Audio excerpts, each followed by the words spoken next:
ನಮ್ಮನ್ನ ಸದಸ್ಯರನ್ನ ಕರೆದು ಈ ತರ ಇದೆ, ಏನ್ ಸಮಸ್ಯೆ, ನಿಮ್ ಪ್ರಾಬ್ಲಮ್ ಏನು, ಈ ತರ ಮಾಡೋಣ ಅಂತ ಹೇಳಿ ಒಂದು ಡಿಸ್ಕಷನ್ ಇಲ್ಲ ಸರ್. ಇವತ್ತೊಂದು ಸುಮಾರು 8 ತಿಂಗಳು ಆಗ್ತಾ ಇದೆ ಸರ್. ಬಂದು ಅವರು ಒಂದು ವಿಷಯ ನಮ್ಗೆ ತಿಳಿಸೋದೇ ಇಲ್ಲ ಸರ್. ಯಾವ್ದೋ ಕರ್ಕೊಂಡು ಯಾವ್ದೋ ಜೊತೆಗೆ ಇದು ಮಾಡ್ತಾರೆ ಸರ್, ಬಟ್ ವಿಷಯನ ನಮ್ಗೆ ತಿಳಿದಿರೋಲ್ಲ ಸರ್. ಬೇಕಾದಲ್ಲಿ ಗೋಪಾಲನ್ನ ರೆಡಿ ಮಾಡ್ಕೊಂಡಿದ್ದಾರೆ ಸರ್. ಈಗ ನೋಡಿ, ನೀವು ನಿಮ್ಮ ವಾರ್ಡ್ಗಳಿಗೆ ನೀವು ಬಂದಿದ್ದೀರಿ, ಬೇಕಾದ್ರೆ ಸರ್ ಅದನ್ನ ನಾವು ಕಮಿಷನ್ ಹೇಳ್ತಾ ಇದ್ದೀವಿ, ಕೊಡ್ತಾ ಇದ್ದೀವಿ. ಆಯಾ ವಾರ್ಡ್ಗಳಲ್ಲಿ ನಡೀತಕ್ಕಂಥ ಡೈರೆಕ್ಷನ್ ಕೊಟ್ಟಿದ್ದೀವಿ, ನಿಮ್ಮ ಸಮಕ್ಷ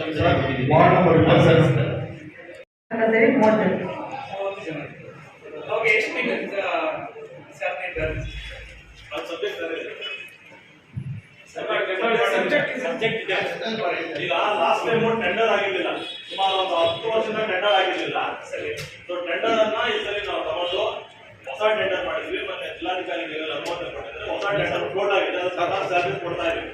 ಯಾವ ಸ್ಯಾಲರಿ ನಿಂತಿತ್ತೋ ಆ ಸ್ಯಾಲರಿನ ಅನುಮೋದನೆ ತಗೊಳ್ಳಿಕ್ಕೆ ಸಭೆಗೆ ಮಾಡಿಸ್ರಿ.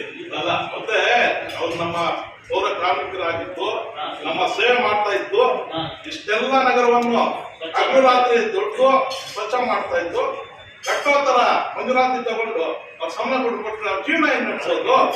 ಈಗ 9 ತಿಂಗಳಿಂದ ಕಾಯ್ಬೇಕು, 9 ತಿಂಗಳಿಂದ ಕಾಯ್ಬೇಕ. ಅವ್ರ ಮಕ್ಕಳು ವಿದ್ಯಾಭ್ಯಾಸಕ್ಕೆ ಸಂಬಳ ಕೊಡೋಕೆ ಇಲ್ಲಿ ಮಂಜೂರಾತಿ ತಗೊಳ್ಳೋಂತ ಅವಶ್ಯಕತೆ ಇಲ್ಲ. ಕುಡಿಯುವಂತವ್ರು ಒಳ್ಳೆ ಹೆಸರು ನಾವು ಸೋಲ್ಬೇಕಾದ್ರು, ನಾವು ಗೆಲ್ಬೇಕಾದ್ರು ಅವರೇ ಕಾರಣ. ಅಂತ ಬಡವರಿಗೆ ಇಲ್ಲಿ ತಗೊಂಡು ಬಂದು ಸಬ್ಜೆಕ್ಟ್ ಆ ದುಡ್ಡೆಲ್ಲ ಇಟ್ಕೊಂಡೇನು ಅಕೌಂಟ್ ಅಲ್ಲಿ ಏನ್ ಮಾಡೋದು ತೋರಿಸ್ಕೊಳ್ಳ. ಅಕೌಂಟ್ ಅಲ್ಲಿ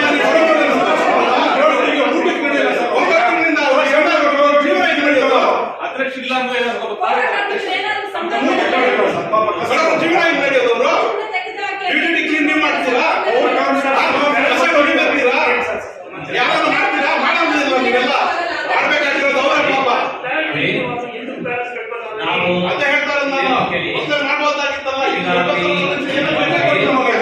ಯಾರನ್ನ ಬೇಡ ಅಂತ ಇದ್ರು ಸರ್? ಡಿ ಸಿ ಸಾಹೇಬ್ ಯಾರನ್ನ ಬೇಡ ಅಂತ ಇದ್ರು? ಅವ್ರಿಗೆ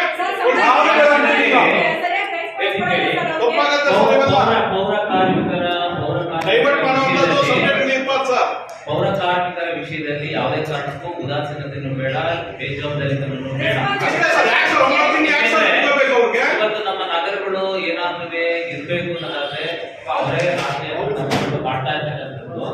ಹಾಗಾಗಿ ಅವರಿಗೆ ಸಿಗಬೇಕಾದಂತ ವೇತನ, ಅವ್ರಿಗೆ ಸಿಗಬೇಕಾದಂತ ಬಡ್ತಿಗಳು, ಅವರ ಸಿಗಬೇಕಾದಂತ ಆರೋಗ್ಯ ರಕ್ಷಣೆ, ಅವ್ರಿಗೆ ಸಿಗಬೇಕಾದಂತಹ ಸಲಕರಣೆಗಳು ಇವೆಲ್ಲವೂ ಕೂಡ ಕಾಲಕ್ಕೆ ಸಿಗಲಿಕ್ಕೆ ನಾವು ಯಾವತ್ತೂ ಕೂಡ ಬದ್ಧತೆಯನ್ನು ಇಟ್ಕೊಂಡಿದ್ದೀವಿ. ಖಂಡಿತವಾಗಿ ಅವರ ನೀವೇನಾರ ಹೇಳಿದ್ರ ಮಾಡಬೇಡಿ ಅಂತ, ಸದಸ್ಯರನ್ನ ಹೇಳಿದ್ರ ಅಥವಾ ಏನಾರ ಮಿನಿಸ್ಟರ್ ಹೇಳಿದ್ರ ಮಾಡಬೇಡಿ ಅಂತ ಮಾಡ್ಕೊಡಿ. ಅವ್ರಿಗೆ 9 ತಿಂಗಳಲ್ಲಿ ಸಬ್ಜೆಕ್ಟ್ ಅಲ್ಲಿ ಇಕ್ಕುವಂತದ್ದೇನಿದೆ ಅದು? ಇವತ್ತು ನೋಡಿ ಸರ್, ಇವತ್ತು ಯಾರನ್ನ ಜೀವನ ಹೋದ್ರೆ ಯಾರು ಆಗ್ತಾರೆ? ನೀವು ಆಗ್ತೀರಾ, ಅವ್ರು ಆಗ್ತೀರಾ? ನೋಡಿ ಸರ್, ಇಷ್ಟು ವೆಹಿಕಲ್ಸ್ ಇದೆ, ಕೆಲವು ಮಾತ್ರ ನಂಗೆ ಸಿಕ್ಕಿದ್ದೆ, ಎಫ್ಸಿಗಳು ಆಗ್ಬಿಟ್ಟಿದೆ, ಇನ್ಶೂರೆನ್ಸ್ ಇಲ್ಲ, ಇನ್ಶೂರೆನ್ಸ್ ಇಲ್ಲ. ಯಾರನ್ನ ಸತ್ರ ಇದ್ರಲ್ಲಿ ಆಕ್ಸಿಡೆಂಟ್ ಆಗಿ ಯಾರು ಆಗ್ತಾರೆ? ಅಧಿಕಾರಿಗಳು ಏನ್ ಮಾಡ್ತಾರೆ? ಸಸ್ಪೆಕ್ಟ್ ಮಾಡಿ ಸರ್. ನೋಡಿ ಸರ್, ಎಫ್ಸಿ ಆಗಿ 2023 ಎಫ್ಸಿ ಆಗಿದೆ. ನೋಡಿ, ಇವರೆಲ್ಲ ಮತ್ತೆ ನೋಡಿದ್ರೆ ದೊಡ್ಡ ಭಾಷಣ ಮಾಡ್ತಾರೆ. ಎಷ್ಟು ವೆಹಿಕಲ್ಸ್? 14-15 ವೆಹಿಕಲ್ಸ್ ಇನ್ನ ಮುಂದೆ ಇದೆ, ಇನ್ಶೂರೆನ್ಸ್ ಇಲ್ಲ, ಪರಿಶೀಲಿಸಿಲ್ಲ. ಸುಮ್ಮನೆ ಡೈವರ್ಟ್ ಮಾಡಬೇಡಿ, ವಿಚಾರವನ್ನು ಡೈವರ್ಟ್ ಮಾಡಬೇಡ್ರಿ, ಡೈವರ್ಟ್ ಮಾಡಬೇಡ್ರಿ.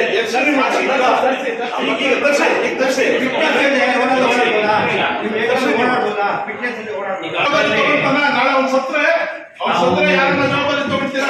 ತಗೊಳ್ತೀರಾ? ನಾವು ಕೊಟ್ಟಿರ್ತಕ್ಕಂಥ ಕೆಲವು ವ್ಯಾಲಿಡಿಟಿ ಇದೆ. ನಾವು ಏನೇನು ತಿಳಿದ್ರೆ ಯಾವುದೇ ವೆಹಿಕಲ್ಗಳು, ನಮ್ಮ ಆಟೋ ಟಿಪ್ಪರ್ಸ್ಗಳಿರ್ಬೋದು, ಟ್ರಕ್ಗಳಿರ್ಬೋದು, JCB ಇರ್ಬೋದು, ಟ್ರ್ಯಾಕ್ಟರ್ ಇರ್ಬೋದು, ಬಿಕಾಸ್ ವೆಹಿಕಲ್ಸ್ ಮೂವ್ಮೆಂಟ್ಸ್ ಏನೇನಿದೆ ದಯವಿಟ್ಟು ಅವಕ್ಕೆ ಅದರ ಇದನ್ನ ರಿನಿವಲ್ ಅನ್ನು ಕೊಡಿ. ನೀವು ಹೇಳಿದ್ದು ಸರಿ ಇದೆ. ಯಾಕೆಂದ್ರೆ ಯಾವುದೇ ಒಂದು ಅನಾಹುತ ಆಯ್ತು ಅಂದ್ರೆ ಅದಕ್ಕೆ ನಾವು ಇನ್ಶೂರೆನ್ಸ್ ಯಾವುದೇ ಇನ್ಶೂರೆನ್ಸ್ ಸಿಗಲ್ಲ, ಅವ್ರಿಗೆ ಸಿಗಲ್ಲ. ನಿಮ್ಮ ವರ್ಷ ಕೆಲಸ ಈಗ ಅದಕ್ಕೆ ನಾನು ಈಗಲೇ ಹೇಳ್ತಾ ಇದ್ದೀನಿ, ಈ ಕ್ಷಣಕ್ಕೆ ಹೇಳ್ತಾ ಇದ್ದೀನಿ, ಇಮಿಡಿಯೇಟ್ ಆಗಿ ವಿದಿನ್ 2 days ಒಳಗಡೆ ಗೊತ್ತಾಯ್ತಲ್ಲ RTO ಅಂತ ಕರೆಸ್ಬಿಟ್ಟು Sir, not 2 days. It is a severe case. It should be done. Without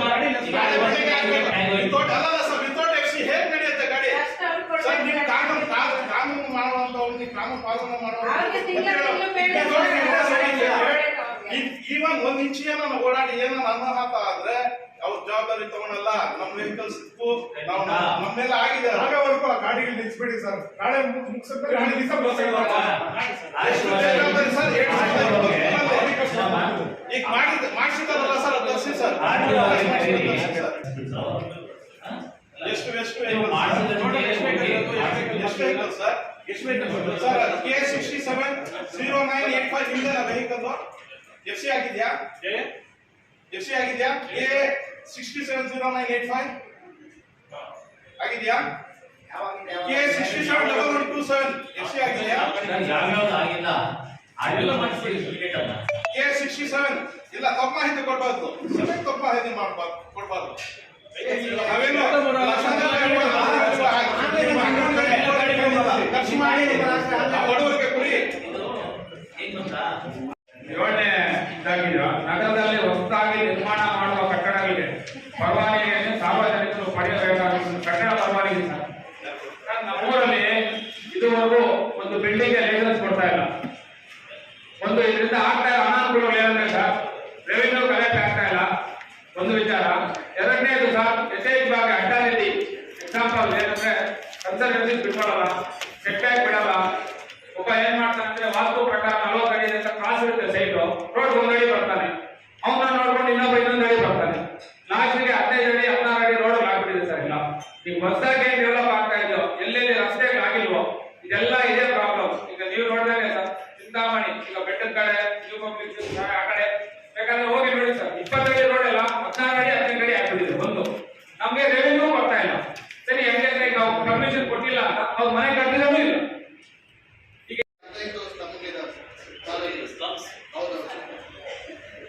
ನಾನು ಯಾಕೆ ಅವಾಗಲೇ ಆ ಬಗ್ಗೆ ಚರ್ಚೆ ಮಾಡಬೇಕು ಅಂತ ಹೇಳಿದ್ನಲ್ಲ ಸರ್, 23-24ನೇ ಸಾಲು ಪ್ರೋಗ್ರೆಸ್ ಎಲ್ಲರಿಗೂ ಆಗಿದೆ ಅನ್ನೋದು ತಿಳ್ಕೊಳಕ್ಕೆ ಸರ್. ಅಲ್ಲೇನಾಗ್ತಾ ಇದೆ ಅಂದ್ರೆ ಈಗ ನಮ್ಮ SCP PSPಗೆ ಏನು ನಿಧಿನ ನಿಲ್ಲಿಸ್ತಾ ಇದ್ವಿ, ಅದ್ರ ತಕ್ಕ ಮಟ್ಟಿಗೆ ನಿಲ್ಲಿಸ್ತಾ ಇದೆ ಸರ್.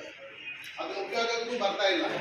ದಯವಿಟ್ಟು ಏನಂದ್ರೆ ಈ ಸಾಲಿನಲ್ಲಾದ್ರೂ ತಾವು ಟಾರ್ಗೆಟ್ ರೀಚ್ ಮಾಡಿ ದಯವಿಟ್ಟು ಈ ಬಡತನ ನಿರ್ಮೂಲನೆ ಏನು ತಾವು ಯೋಜನೆ ಹಾಕೊಂಡಿದ್ದೀರೋ ಅದನ್ನ ಸಕ್ಸಸ್ ಮಾಡೋದಕ್ಕೆ ತಾವು ಇನ್ನೂ ಇದು ಫಂಡನ್ನ ಜಮಾವಣೆ ಮಾಡ್ಬೇಕಂತ ತಮ್ಮಲ್ಲಿ ಕೇಳ್ತಾ ಇದ್ದೀವಿ. ಈ ಬಾರಿ ಮಾತ್ರ ಡೇ ಒಂದಿಂದಲೇ ಏನು ನಾವು ಬಜೆಟ್ ಅನ್ನ SCPಗೆ ಒಂದು 90 ಲಕ್ಷ SCPಗೆ ಇರುವಂಥದ್ದು, ಆಮೇಲೆ ಬೇರೆ ಕಲ್ಯಾಣಕ್ಕೆ ಇಟ್ಟಿದ್ದೀವಲ್ಲ, ಅದ್ರಲ್ಲಿ ಏನಾಗಿರುತ್ತೆ ಅಂದ್ರೆ ಸಮುದಾಯದ ಅಭಿವೃದ್ಧಿ ಒಂದು ಬರುತ್ತೆ, ಹಾಗೆ ಇಂಡಿವಿಜುವಲ್ ಬೆನಿಫಿಟ್ ಕೊಡುವಂಥದ್ದು ಕೂಡ ಬರುತ್ತೆ. ಅವೆಲ್ಲಕ್ಕೂ ಕೂಡ ನಾವು ಆಕ್ಷನ್ ಪ್ಲಾನ್ ಫಿಕ್ಸ್ ಆಗಿ ಮಾಡೋದ್ರ ಮೂಲಕ ಅದನ್ನು ಇಂಪ್ಲಿಮೆಂಟ್ ಮಾಡಲಿಕ್ಕೆ ಅದೇ ಸರ್, ನಾವು ಮುಂದಿರಬೇಕು ಕೂಡ ಸುರಕ್ಷತೆಯನ್ನು 100 ಕೋಟಿ ಇದ್ರಲ್ಲಿ ಮುನ್ಸಿಪಾಲಿಟಿ ಅದು ಸಾಕಾಗಲ್ಲ. ಏನನ್ನ ಒಂದು 2 ಅನಾಹುತಗಳಾದ್ರೆ 100 ಕೋಟಿಯಲ್ಲಿ ನೀವು ಇಕ್ಕಿದ್ರು ಸಾಕಾಗಲ್ಲ. ನಿಮ್ಮ ಬಜೆಟ್ ಎಲ್ಲ ಸಾಕಾಗಲ್ಲ ಸರ್. ಸಭೆಗೆ ಇದು ನನ್ನ ಬಂದ ತಕ್ಷಣ ನಾನು ಗಮನಿಸಿದ್ದೀನಿ. ದಯವಿಟ್ಟು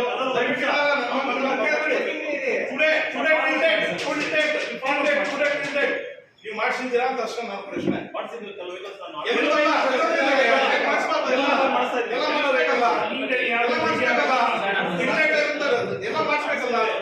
ನಾನೇ ರಿಪೋರ್ಟ್ ತಗೊಂತೀನಿ. ಕ್ಯಾಟಗರಿ ವೈಸ್ ಲಿಸ್ಟ್ ಮಾಡ್ರಿ ವೆಹಿಕಲ್ಸ್ ಇದೆಲ್ಲ ಯಾವ ಡೇಟಲ್ಲಿ ಮುಗಿದಿದೆ ಮತ್ತು ಇಮಿಡಿಯೇಟ್ RTO ಅವ್ರಿಗೆಲ್ಲ ಎಲಿಜಿಬಲ್ ಮಾಡಿಸಿ ನನಗೆ ರಿಪೋರ್ಟ್ ಕೊಡ್ಬೇಕು ಇಮಿಡಿಯೇಟ್. ಅದರ್ವೈಸ್ ಇಲ್ಲ ಅಂದ್ರೆ ಸಂಬಂಧಪಟ್ಟ ಮೇಲೆ ಆಕ್ಷನ್ ಮಾಡಬೇಕು ಅಷ್ಟೇ. ಡೈಲಿ ವೇಜಸ್ ನಾಳೆ ಕೊಟ್ಬಿಡ್ಲಿ ಸರ್. ಪ್ರೈವೇಟ್ ನಗರಸಭೆಯಲ್ಲಿ ನಮ್ಮ ಪ್ರಾಪರ್ಟೀಸ್ ಏನಿದೆ ಅದು ನಾನು ನಗರಸಭೆಗೆ ಸಂಬಂಧಪಟ್ಟಿರೋದು ಬಂದು ಅದಕ್ಕೆ ಬೇಡಿ ಹಾಕಿ ಅಂದ್ರೆ ಇಷ್ಟು ಈಗ ಐಡೆಂಟಿಟಿ ನಂಬರ್ ಅಷ್ಟೇ. ನೀವು ಟ್ಯಾಕ್ಸ್ ತಗೊಳಕ್ಕೆ ಐಡೆಂಟಿಟಿ ನಂಬರ್ ನಿಮ್ಮ ಅದರಲ್ಲಿ ಡಿಕ್ಲರೇಷನ್ ಆಗೋದಿಲ್ಲ. ಬಹಳ ಜನರ ಸಮಸ್ಯೆ ಆಗ್ತಾ ಇದೆ ಸರ್, ಅದು ಸಾಲ್ವ್ ಮಾಡಬೇಕು. ಏನಾರ ಕ್ರಮಗಳು ದುರಸ್ತಿ ಮಾಡಬೇಕಾದ್ರೆ ಅದು ಮಾಡಲ್ಲ. ಅದು ಮಾಡಿ ಅಂದ್ರೆ ಸರ್ ನಮ್ಮ ಬಿಲ್ 5,000 8,000 ಆಗುತ್ತೆ, ಯಾರು ಕೊಡೋರು ಎಸ್ಟಿಮೇಟ್ ಇಷ್ಟ ಆಗುತ್ತೆ, ನೀವು ನಗರಸಭೆಯಿಂದ ನೀವು ಪಾವತಿ ಮಾಡಿ ನಾವು ಮಾಡ್ಕೊಡ್ತೀವಿ ಅಂತ. ನಗರಸಭೆಯಿಂದ ಪಾವತಿ ಮಾಡಿ ಅಂತ ಹೇಳಿದ್ರೆ ನಮ್ಮ ಇಂಜಿನಿಯರ್ಸ್ ಆಗಲಿ ಬೇರೆಯವರಾಗಲಿ ಅವ್ರು ಮಾಡ್ಕೊಡ್ತಾ 6 ತಿಂಗಳು ಆಗ್ಬಿಡುತ್ತೆ. ಚಿಕ್ಕ ಸರ್ ಒಂದು ಕಂಬ ಬದಲಾಯಿಸಕ್ಕೆ 5,000 ಸರ್, ಬರೀ 5,000ಕ್ಕೆ ಅನುಮತಿ ತಗೋಬೇಕು. ಹೇಳಿ ಸರ್. ಸರ್ ನೀರ್ದು ಎಸೆನ್ಷಿಯಲ್ ನೀಡ್ ಯುಜಿಡಿದು ಬರೀ ಒಂದು 6 ಮೀಟರ್ ಹಾಕಕ್ಕೆ 1 ವರ್ಷ ಅಂತ ಕೇಳ್ತಾ ಇದ್ವಿ ಸರ್, ಕೀರ್ತಿನಗರ ಅಂತ. ಎಲ್ಲ ಬೆಸ್ಕಾಂ ಅಧಿಕಾರಿಗಳಿಗೆ, ನಮ್ಮ ಅಧಿಕಾರಿಗಳಿಗೆ ತಿಳಿಸ್ತೇನೆ. ಅಲ್ಲ, ಯಾವುದೇ ಒಂದು ಎನರ್ಜೈಸೇಷನ್ ಮಾಡಬೇಕು ಅಂದ್ರೆ ದಯವಿಟ್ಟು ಅದಕ್ಕೆ ಇಲ್ಲೇ ಮಾಡಬೇಕು.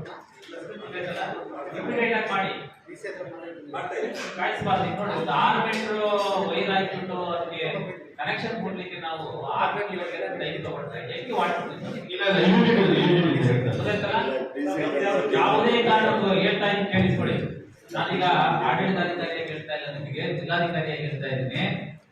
ಯಾವುದೇ ಕಾರಣಕ್ಕೂ ಕೂಡ ಕುಡಿಯ ನೀರಿಗೆ ತೊಂದರೆ ಆಗದಂತೆ ನೋಡ್ಕೊಳ್ತಕ್ಕಂಥ ಜವಾಬ್ದಾರಿ ನಗರಸಭೆ ಮತ್ತು ಬೆಸ್ಕಾಂನಲ್ಲಿ ಇದೆ. ಯಾವ್ದಾದ್ರು ಒಂದು ಹೊಸ ಬೋರ್ವೆಲ್ ಹಾಕಿದೀವಿ, ಅದಕ್ಕೆ ಗೊತ್ತಾಯ್ತಲ್ಲ. ಮಾನ್ಯ ಮುಖ್ಯಮಂತ್ರಿಗಳು ಬಂದು ಮತ್ತು ಕಂದಾಯ ಸಚಿವರು ಹಾಗೂ ರಾಜ್ಯ ಮಟ್ಟದ ಎಲ್ಲ ಉಸ್ತುವಾರಿ ಸಚಿವರುಗಳ ಒಂದು ಅಧ್ಯಕ್ಷತೆ ಗೊತ್ತಾಯ್ತಲ್ಲ, ಅವರ ಒಂದು ಭಾಗವಹಿಸುವಿಕೆಯಿಂದ ಮಾನ್ಯ ಮುಖ್ಯಮಂತ್ರಿಗಳು ಮತ್ತು ಉಪಮುಖ್ಯಮಂತ್ರಿಗಳು ಇವತ್ತು ಕುಡಿಯ ನೀರಿನ ಮತ್ತು ಮೇವಿನ ಪರಿಸ್ಥಿತಿಯನ್ನು ನಿಭಾಯಿಸುವ ಕುರಿತಂತೆ ಇವತ್ತು ಬೆಳಿಗ್ಗೆ 11 ಗಂಟೆಯಿಂದ ಮಧ್ಯಾಹ್ನ 2 ಗಂಟೆ ತನಕ ಕೂಡ ಸಭೆ ತಗೊಂಡು, ನಾವು ಯಾಕೆ ಬರ್ಲಿಕ್ಕೆ ಒಂದು 15 ನಿಮಿಷ ತಡ ಆಯ್ತಂದ್ರೆ ಇದೇ ಕಾರಣ. ಹಾಗಾಗಿ 2 ಗಂಟೆ ತನಕ ಸಭೆ ತಗೊಂಡು ಕುಡಿಯ ನೀರಿಗೆ ಯಾವುದೇ ಕಾರಣಕ್ಕೂ ಕೂಡ ಆಗ್ಬಾರ್ದು. ಯಾವುದೇ ವಾರ್ಡಲ್ಲಿ ಸಮಸ್ಯೆ ಇದ್ರೆ, ಪ್ರೈವೇಟ್ ಬೋರ್ವೆಲ್ ಇದ್ರೆ, ಆ ಪ್ರೈವೇಟ್ ಬೋರ್ವೆಲ್ ನಿಂದ ನಾವು ಬಾಡಿಗೆ ತಗೊಳ್ಳಿಕ್ಕೂ ಕೂಡ ಅವಕಾಶ ಇದೆ. ಆ ಬಾಡಿಗೆಯನ್ನ ನಾವು ಕೊಡ್ತೀವಿ. ನಮ್ಮ ತಹಶೀಲ್ದಾರರ ಖಾತೆಯಲ್ಲಿ 50 ಲಕ್ಷ ರೂಪಾಯಿಗಳನ್ನು ನಾವು ಇಟ್ಟಿದ್ದೀವಿ. ಬಾಡಿಗೆ ಬೋರ್ವೆಲ್ ಬಾಡಿಗೆ ತಗೊಂಡ್ರೆ ಕೊಡ್ತೀವಿ, ಫ್ರೀಯಾಗಿ ಕೊಡ್ತೀವಿ ಸರ್. ಬೋರ್ವೆಲ್ ತಗೊಂಡು ನೀರು ಕೊಡಿ ಸರ್, ಖಂಡಿತ. ನೀವು ನೋಡಿ, ಇನ್ನೂ ಫ್ರೀಯಾಗಿ ಕೊಡಿ ಸರ್. ಇನ್ನೂ ಒಂದು ಹೆಜ್ಜೆ ಕೊಟ್ಟಿದ್ದೀವಿ. ಬೋರ್ವೆಲ್ ಫ್ರೀ ಆಫ್ ಕಾಸ್ಟ್ ನಾವು ನೀರು ಕೊಡ್ತೀವಿ ಅಂತ ಹೇಳ್ತಾ ಇದ್ದೀವಿ. ತುಂಬಾ ಧನ್ಯವಾದಗಳು. ಅಂತ ಬೋರ್ವೆಲ್ನೆಲ್ಲ ಮತ್ತೆ ನೀವು ಗುರುತಿಸ್ಕೊಂಡು ಜನರಿಗೆ ನೀರು ಕೊಡ್ತಕ್ಕಂಥ ಕೆಲಸ ಏನಿವೆ ಅದು ಆಗಬೇಕು. ನಾವು ಎಲ್ಲೇ ಪ್ರಾಬ್ಲಮ್ ಇದ್ರು ಕೂಡ ಕುಡಿಯ ನೀರಿಗೆ ಆದ್ಯತೆಯಾಗಿ ನಾವು ಪರಿಗಣಿಸಿದ್ದೀವಿ. ಅದನ್ನು ಕೊಡುವಂತ ಕೆಲಸವನ್ನ ಮಾಡ್ತೀವಿ. ಬಹಳ ಸಂತೋಷ ಇದೆ ಸರ್. ಈಗ ಕೆಲವೊಂದು ಸದಸ್ಯರು ನಾನು ಗಮನಕ್ಕೆ ತಂದಿದ್ದಾರೆ, ಕೆಲವರು ಫಿಲ್ಟರ್ ಬೆಡ್ ಇಂದ ವಾಯ್ಸ್ ಟ್ಯಾಂಕ್ ಗಳಿಗೆ ಲಿಂಕ್ ಆಗಿಲ್ಲ ಅಂತ ಒಂದು ನಮ್ಮ IDSFP ಕಾಂಪ್ಲೆಕ್ಸ್ ಇರೋದಕ್ಕೆ ಮತ್ತೆ ಇಲ್ಲಿರೋಂಥ ಕಾಂಪ್ಲೆಕ್ಸ್ ಅದನ್ನ ಕೂಡಲೇ ನಾವು ಇವಾಗ ಗಮನಕ್ಕೆ ತಂದಾಗ WR ನಂಬರ್ ತಗೊಂಡು ನಾವು ಮಾತಾಡಿದ್ದೀವಿ. ಈಗಾಗಲೇ ಅಮೌಂಟ್ ಸಹ ರಿಲೀಸ್ ಆಗಿದೆ. ಜೊತೆಗೆ ಮೊನ್ನೆ ಜಿಲ್ಲಾ ಉಸ್ತುವಾರಿ ಸಚಿವರು ನಮಗೆ ಎಕ್ಸ್ಟ್ರಾ ಅಮೌಂಟ್ ಕೊಟ್ಟಿದ್ದಾರೆ. 1,45,00,000 ರೂಪಾಯಿಗಳಿಗೆ ನಾವು ಈಗಾಗಲೇ ಮಾನ್ಯ ಜಿಲ್ಲಾಧಿಕಾರಿಗಳಿಂದ ಅನುಮೋದನೆ ತಗೊಂಡಿದ್ವಿ. ಈಗಾಗಲೇ ಮೈನ್ಸ್ ಅಂಡ್ ಜಂಟಿ ಕಡೆಯಿಂದ ನಾವು ಬೋರ್ವೆಲ್ ಪಾಯಿಂಟ್ ಸಹ ಮಾಡಿದ್ವಿ. ಈ ತರ ಯಾವ ಸಂಪುಗಳಲ್ಲಿ ನೀರಿನ ಪ್ರಮಾಣ ಕಡಿಮೆ ಇದೆ ಅಲ್ಲಿ ನಾವು ಆ ಭಾಗದಲ್ಲಿ ಬೋರ್ವೆಲ್ ಕೊರೆಸಿ ಸಂಪುಗಳ ಮುಖಾಂತರ ನೀರು ಕೊಡ್ಲಿಕ್ಕೆ ಮಾಡಿದ್ವಿ. ಇನ್ನೂ ಮುಂದಕ್ಕೆ ಹೋಗಿ ಈಗಾಗಲೇ ಸಾಹೇಬ್ ಅವರು ಹೇಳಿದ್ದಾರೆ, ತೀರಾ ಇದ್ದ ಬರಗಾಲ ಜುಲೈವರೆಗೂ ಇದ್ದಾಗ ನೀರು ಟ್ಯಾಂಕರ್ ಮುಖಾಂತರ ಕೊಡ್ಲಿಕ್ಕೂ ಸಹ ನಮಗೆ ಸೂಚನೆ ಇವತ್ತು ಕೊಟ್ಟಿದ್ದಾರೆ. ಅದನ್ನು ಸಹ ಮಾಡಿದ್ವಿ. ಜೊತೆಗೆ ಬೋರ್ವೆಲ್ಸ್ ನ ಈಗಾಗಲೇ 4 ಪ್ರೈವೇಟ್ ಬೋರ್ವೆಲ್ಸ್ ನ ಈಗಾಗಲೇ ಆಯಾದ ಮಾಡಿದ್ವಿ. ಇನ್ನೂ ಅವಶ್ಯಕತೆ ಇದ್ರೆ ನಾವು ಹೇಳಿದ ಉಚಿತವಾಗಿ ಕೊಟ್ಟು ಅದನ್ನು ತಗೊಳ್ತೀವಿ. ಸುತ್ತಮುತ್ತಲಿನ ಬೋರ್ವೆಲ್ ಐಡೆಂಟಿಫೈ ಮಾಡಿ ತಗೊಂಡು ಸಮರ್ಪಕವಾಗಿ ನೀರು ಕೊಡ್ಲಿಕ್ಕೆ ಮಾಡ್ತೀವಿ.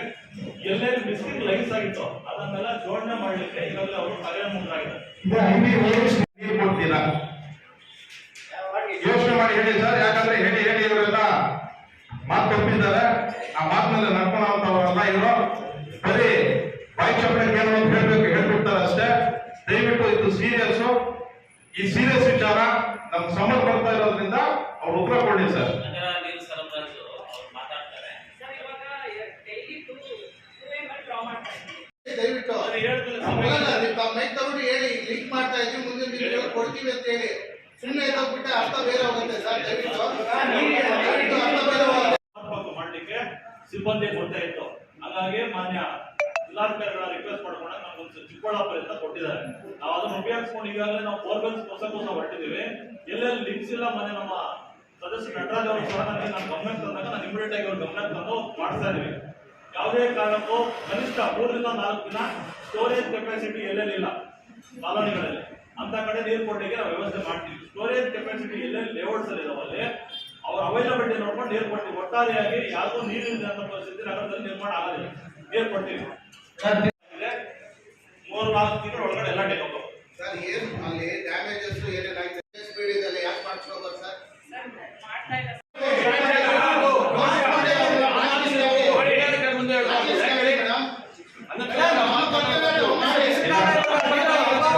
ಮೇಡಮ್. ಫೈನಲ್ ನೋಟಿಸ್ ಕೊಡ್ತೀನಿ ತುಂಬಾ ಅಭಾವ ಇದೆ ನಿಮಗೆ.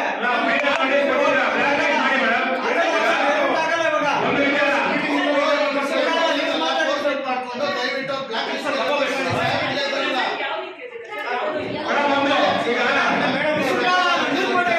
ಅವ್ರ ಮೇಲೆ ಬಿದ್ದೋಗ್ಬಿಟ್ಟು ನೀವು ಕರೆಕ್ಟಾಗಿ ಕಮರ್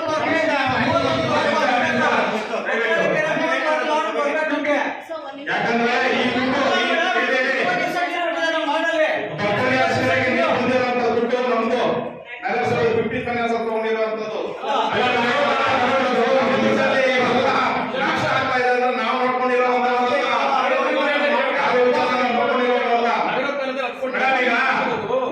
ವರ್ಕ್ ಮಾಡಿದಾರಲ್ಲ, ದಯವಿಟ್ಟು ಒಂದು ನಿಮಿಷ ಮಾತಾಡ್ಬಿಟ್ಟಿದೆ.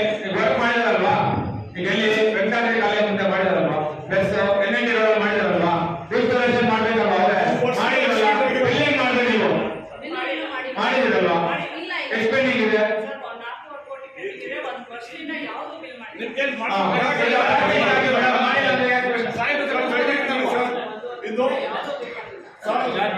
ಇದು ದಯವಿಟ್ಟು ಸರ್ ಅದೆಲ್ಲ ಫಾಲೋ ಅಪ್ ಮಾಡಿದ್ದೀವಿ.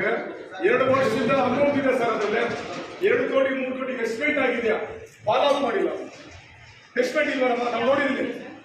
ಲೀಕ್ ಕೊಡೋದು 2 ಕೋಟಿ ಅನ್ನೋ ಪೆಂಡಿಂಗ್ ಇಟ್ಕೊಂಡು ಅದನ್ನ ಲೀಕ್ ಮಾಡೋದಕ್ಕೆ ಟ್ಯಾಂಕಿಗೆ ಮತ್ತೆ ಕಾಂಪ್ಲೆಕ್ಸ್ ನಾವು ಆಗ್ಲೇ ಮಾಡಕ್ಕೆ ಫಸ್ಟ್ ಬಂದಾಗ ಡ್ಯೂಟಿ ರಿಪೋರ್ಟ್ ಮಾಡಿದಾಗ ಫಸ್ಟ್ ಲೀಕ್ ಕೊಡಿ ನಾವು ಎಲ್ಲ ಮಾಡಿದ್ವಿ. ಕುಡಿಯ ನೀರಿಗೆ ಕೊಳ್ಳೇಬೇಕು.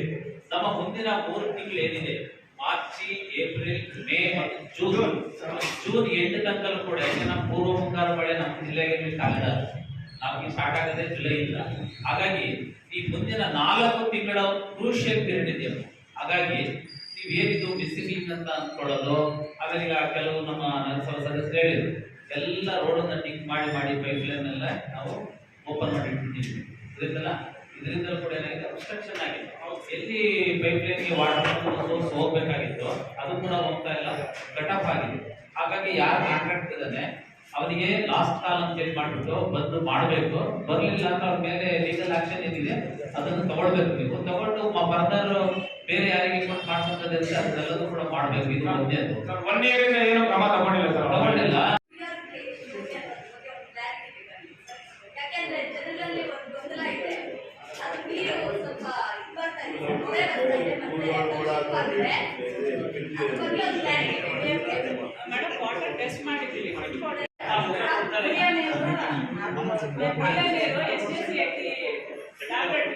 ಟೆಸ್ಟ್ ಮಾಡಿಸಿದ್ದೀವಿ. ಫಿಟ್ ಫಾರ್ ಡ್ರಿಂಕಿಂಗ್ ಅಂತ ಕುಡಿಬೋದು ಅಂತ. ಫಿಟ್ ಫಾರ್ ಡ್ರಿಂಕಿಂಗ್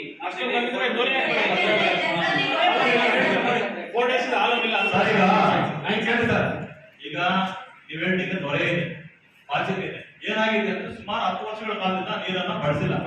ಈ ಬಗ್ಗೆ ಸುಮಾರು ಜನ ನಮಗೆ ಅವರೇ ಮೇಡಮ್ ಅವರೇ ನಮಗೆ ಕಂಪ್ಲೇಂಟ್ ಮಾಡಿದಾಗ ಮನೆ ಜಿಲ್ಲಾ ಉಸ್ತುವಾರಿ ಸಚಿವರು ಸೂಚನೆ ಕೊಟ್ಟರು, ಕೂಡಲೇ ನೀವು ಇವರೆಲ್ಲ ಹೋಗಿ ಪರಿಶೀಲಿಸಿ ಅಂತ. ನಾವು ಪರಿಶೀಲಿಸಿ ಅದನ್ನ ಇವನ್ ಲ್ಯಾಬ್ರೋಟರಿ ಸಹ ನಾವು ಕಳ್ಸಿಕೊಟ್ಟಿದ್ವಿ. ಫಿಟ್ ಫಾರ್ ಡ್ರಿಂಕಿಂಗ್ ವಾಟರ್ ಅಂತ ಬರ್ತದೆ. ಕೆಳಗಡೆ ಏನಾಗಿದೆ, ಕಲ್ಲುಗಳ ಮೇಲೆ ಪಾಚಿ ಕಟ್ಟಿದೆ. ಆ ಪಾಚಿ ಕಟ್ಟಿರೋದು ಬಂದಿಲ್ಲ, ಸ್ಟಾಗ್ನೇಟ್ ಆಗ್ತಾ ಇದೆ. ನಾವು ಅದಕ್ಕೆ ಈಗಾಗಲೇ ಹಿಂದೆ ಬಳಸಿದ ಆಲಮನ್ನು ತೆಗೆದು ಬಿಳಿ ಬಣ್ಣದ ಆಲಮನ್ನ ಹಾಕ್ಬೇಕಂತ ಅವರು ಸಜೆಸ್ಟ್ ಮಾಡಿದ್ದಾರೆ. ಆ ಆಲಮನ್ನ ನಾವು ಬಳಸ್ತಾ ಇದ್ವಿ. ಲಾಸ್ಟ್ ಕಳೆದ ಬಾರಿ ಅವ್ರ ವಾರ್ಡ್ಗೆ ಕಂಪನಿ ಹೋಗಿದ್ದು ನಿಜ, ಬಟ್ ಈಗ ಅದು ಹೋಗ್ತಾ ಇಲ್ಲ. ಆಮೇಲೆ ನಾವೆಲ್ಲಾನು ಟ್ಯಾಂಕ್ ಗಳನ್ನ 2 ಸರಿ ನಾವು ನಮ್ಮ ನಗರಸಭಾ ಸದಸ್ಯರ ರಾಣಿಯಮ್ಮ ಅವರು 2 ಸರಿ ದೂರು ಕೊಟ್ಟಾಗ ಕಂಪ್ಲೀಟ್ ಆಗಿ ಬಳಸಿದ್ವಿ. ಇನ್ನು ಮುಂದೆ ಅದನ್ನ ಬರಲಾರ್ದು. ಇನ್ನು ನಮ್ಮ ಶಫೀಕ್ ಅವರು ಸಂಬಂಧಪಟ್ಟಾಗ ನಾವು ಹೇಳ್ಬೇಕಂದ್ರೆ ಸ್ಲಮ್ಸ್ ಅಲ್ಲಿ ಎಲ್ಲೆಲ್ಲಿ ಡ್ರಮ್ಸ್ ಅವೈಲಬಲ್ ಇಲ್ಲ, ಮನೆ ಜಿಲ್ಲಾಧಿಕಾರಿಗಳು ಸೂಚನೆ ಕೊಟ್ಟಿದ್ದಾರೆ, ಜಿಲ್ಲಾ ಉಸ್ತುವಾರಿ ಸಚಿವರು ಸೂಚನೆ ಸಹ ಕೊಟ್ಟಿದ್ದಾರೆ. ನಾವು ಯಾವುದೇ ಕಾರಣಕ್ಕೂ ಕನಿಷ್ಠ 2 ರಿಂದ 3 ದಿನಗಳ ಕಾಲ ನೀರನ್ನ ಸರ್ ಒಂದು ನಿಮಿಷ ತಗೊಳ್ಬೇಕು. 2-3 ದಿವಸ ಕೇಳೋದಿಲ್ಲ, ಅವರು ಡೈಲಿ ಯೂಸ್ ಮಾಡೋಂಥವ್ರು ಅಲ್ಲ, ಒಂದು ನಿಮಿಷ ಇರ್ತಾರೆ. ನೀವು 3 ದಿವಸ ಬಿಡ್ತೀರ ಅಂದ್ರೆ ಒಬ್ಬೊಬ್ರು ನೀವು ಎಷ್ಟು ನೀರು ಕೊಡ್ಬೇಕಂತ ನೀವು ಕೇಳಿಸ್ಕೋಬೇಕು ಸರ್, ದಯವಿಟ್ಟು ಕೇಳಿಸ್ಕೋಬೇಕು. ಕೇಳಿಸ್ಕೊಂತೀವಿ. ಸ್ಟೋರೇಜ್ ಮಾಡ್ಲಿಕ್ಕೆ ಅಲ್ಲಿ ಎಲ್ಲೂ ಕಾಲೋನಿಗಳಲ್ಲಿ ಸ್ಲಮ್ಸ್ ಅಲ್ಲಿ ಎಲ್ಲೂ ಇದಿಲ್ಲ, ಅದ್ರ ಸಂಪುಗಳಲ್ಲಿ ಇರೋದ್ರಿಂದ ಡ್ರಮ್ಸ್ ಅಲ್ಲಿ ಇಟ್ಕೊಂಡ್ರೆ ಅಲ್ಲಿ ಲಾಭ ಕೊಡುತ್ತೆ, ಸೊಳ್ಳೆಗಳ ಫಾರ್ಮರ್ ಮಾಡಿದ್ರೆ ಅದು ಬೇರೆ ತರ ಲಿಂಕ್ ಆಗುತ್ತೆ. ಅದನ್ನ ಹೆಲ್ತ್ ಡಿಪಾರ್ಟ್ಮೆಂಟ್ ಅವ್ರು ಹೇಳ್ತಾರೆ. ಹಂಗಾಗಿ ಸ್ಟೋರೇಜ್ ಕೆಪಾಸಿಟಿ ಎಲ್ಲಿದೆಯೋ ಅಲ್ಲಿ ಕೊಡ್ತೀವಿ. ಸ್ಟೋರೇಜ್ ಕೆಪಾಸಿಟಿ ಎಲ್ಲಿದೋ ಅವ್ರ ಅವೈಲಬಿಲಿಟಿ ನೋಡ್ಕೊಂಡು ಕೊಡ್ತೀವಿ. ಒಟ್ಟಾರೆ ನಗರದಲ್ಲಿ ಯಾರು ನೀರಿಲ್ಲ ಅಂತ ನಾವು ಬಿಡೋದಿಲ್ಲ. ನೀರು ಕೊಡ್ಲಿಕ್ಕೆ ನಗರಸಭೆ ಬದ್ಧವಾಗಿದೆ ನಿಮ್ಮ ಸಹಕಾರದೊಂದಿಗೆ. ನಿಮ್ಮ ಮುಖಾಂತರ ಏನಾದ್ರು ಬೇಕಾದ್ರೆ ಅಮೌಂಟ್ ಇಸ್ಕೊಂಡ್ರೆ ಹೊಸ ತರಿಸ್ಕೊಳ್ಳೋಣ. ಸದ್ಯಕ್ಕೆ ಹೊರಟೋಗಿದ್ದಾರೆ 105 ಬೋರ್ನಲ್ಲಿ ಸುಮಾರು 40-50 ಅಷ್ಟೇ. ಟೋಟಲ್ ಬೋರ್ವೆಲ್ಸ್ 220 ಟೋಟಲ್ ಬೋರ್ವೆಲ್ಸ್ 248 248ಗೆ ಒಂದು 70 ಇರ್ತದೆ ಸರ್. 70 ಇರ್ತದೆ. ಅವ್ರು ಎಷ್ಟಿದೆ ಮಾಹಿತಿ ಕೊಡಿ. ಈಗ ಸಭೆ ಕೇಳಿದ್ವಿ, ಅದೆಷ್ಟೋಗಿರೋ ಗೊತ್ತಿಲ್ಲ ಸರ್. ಸುಮಾರು ಮೀಟಿಂಗ್ 3 ಮೀಟಿಂಗ್ ಆಯ್ತು, ಸುಮಾರು ಗಲಾಟೆಗಳಾಯ್ತು. ಆ ಬಿಲ್ಗಳು ಮಾಡಿದ್ರೆ ಇಷ್ಟು ಉದ್ದಗಳಿದೆ ಬಿಲ್ಗಳು ಹಂಗೆ ಸಭೆ ಗಮನಕ್ಕೆ ತರ್ತೀನಿ. ನನಗೆ ಸರ್ಕಾರ ಆದೇಶದಂತೆ 10,000 ರೂಪಾಯಿಗಳವರೆಗೂ ನನಗೆ ಡ್ರಾಯಿಂಗ್ ಪವರ್ ಇದೆ. ಅದ್ರ ಮೇಲ್ಪಟ್ಟು ಸಭೆಗಿದೆ. ಮಾನ್ಯ ಆಡಳಿತಾಧಿಕಾರಿಗಳಿದ್ದಾರೆ. ಆ ಥರ ಏನಿದ್ರೆ ದಯವಿಟ್ಟು ನನ್ನ ಗಮನಕ್ಕೆ ತನ್ನಿ, ಪರಿಶೀಲಿಸಿ. ನೀವು ನನ್ನ ಗಮನಕ್ಕೆ ತಂದಿದ್ರೆ ಯಾವ್ದು 10,000 ರೂಪಾಯಿ ಕೆಲಸ ಇದೆ ಅಂತ ನಾನೇ ತಮ್ಗೆ ಹೇಳಿದ್ದೆ. ನಾನು ಹೇಳ್ತಾ ಇದ್ದೀನಲ್ಲ, ಸಭೆಗೆ ನೇರವಾಗಿ ಹೇಳ್ತಾ ಇದ್ದೀನಲ್ಲ, ಹೇಳಿದ್ರು ಕೆಲಸ ಮಾಡಿಲ್ಲ ಕಾಂಟ್ರಾಕ್ಟ್ರು ಮಾಡಕ್ಕೆ. ಈ ಅಧಿಕಾರಿಗಳು ಏನ್ ಜವಾಬ್ದಾರಿ ಗೊತ್ತಿದ್ದಾರೆ, ನಮ್ಮ ಇಂಜಿನಿಯರ್ಸ್ ಕೇಳಿ ಸರ್, ಇಲ್ಲೇ ಇದ್ದಾರೆ. ಒಂದು 10 ಸತಿ ಹೇಳಿದ್ವಿ ಸರ್, ಯೂನಿಟಿ ಸರ್. ಇವತ್ತಿನ ಸಭೆಯಲ್ಲಿ ಇವತ್ತಿನ ಸಭೆಯಲ್ಲಿ ನಾನು ಏನ್ ಹೇಳ್ತೀನಿ ಅಂದ್ರೆ, ಕಮಿಷನರ್ಗೆ ಮಾತಾಡಿದ್ದಾರೆ. 10,000 ತನಕ ಅವ್ರ ಪವರ್ ಇದೆ. ಫುಟ್ಪಾತ್ನಲ್ಲಿ ಏನು ಸ್ಲ್ಯಾಬೇ ಹೋಗಿಲ್ಲ. ಅಂತವೆಲ್ಲವನ್ನು ಕೂಡ ಇಮಿಡಿಯೇಟ್ ಆಗಿ ರಿಪೇರಿ ಮಾಡಿ ಸದ್ದುಲಿಕ್ಕೆ ಏನ್ ಬೇಕು ಅಂತ ತುಂಬಾ ಇದು ರಿಪೇರಿ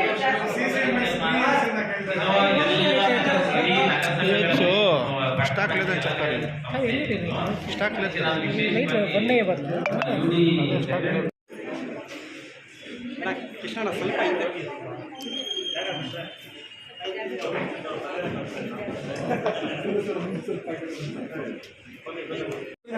ಕೃಷ್ಣಣ್ಣ ಸ್ವಲ್ಪ ಈ ಕಡೆ ತಗೊಳ್ಳಿ ಎಲ್ಲ